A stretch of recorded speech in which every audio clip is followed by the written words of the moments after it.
कोल्हापूर जिल्ह्यातील विविध तालुक्यांमध्ये मुसळधार पाऊस झालेला आहे।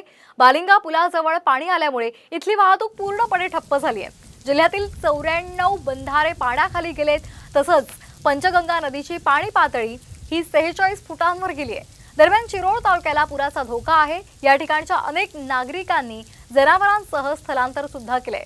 तसंच सीपीआर ते महावीर कॉलेज रोडवरील जयंती नाल्यापर्यंत पाणी साचलेलं आहे आणि त्यामुळे या ठिकाणची वाहतूक पर्यायी मार्गाने वळवण्यात आली आहे।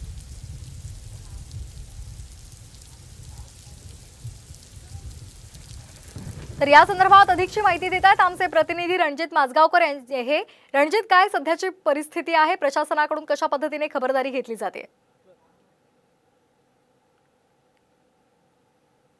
मी सध्या कोल्हापूर गगनबावडा मार्गावरील बालिंगा या गाव परिसरात आहे।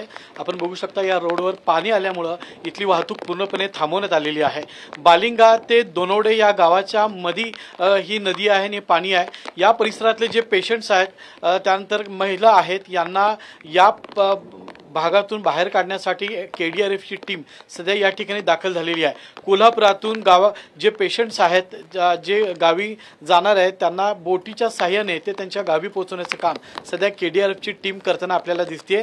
केडीआरएफचे साधारण 15 ते 20 जवान या परिसरात सध्या तैनात झालेले आहेत। कोल्हापूर जिल्ह्यामध्ये मुसळधार पाऊस पडतो। या पावसामुळे बहुतांश नद्यांना पूर आलेला आहे आणि अनेक मार्ग पाण्याखाली गेलेले आहेत। त्यामुळे ज्या ज्या गावांमध्ये नदीचं पाणी शिरलेलं आहे अशा भागांमध्ये सुद्धा सध्या रेस्क्यू ऑपरेशन चालू आहेत। या कोल्हापूर जिल्ह्यातला प्रमुख जो मुख्य तालुका मानला जातो तो शिरोळ तालुका, या तालुक्यात सुद्धा आता पाणी वाढल्याने इथं सुद्धा अनेक ठिकाणी नागरिकांनी आपली घरं सोडलेले स्थलांतर केलेलं आहे।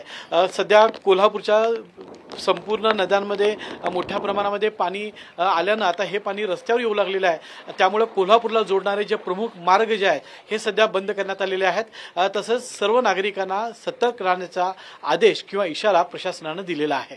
अगदी धन्यवाद रणजित, आपण दिलेली आहे सविस्तर माहितीसाठी।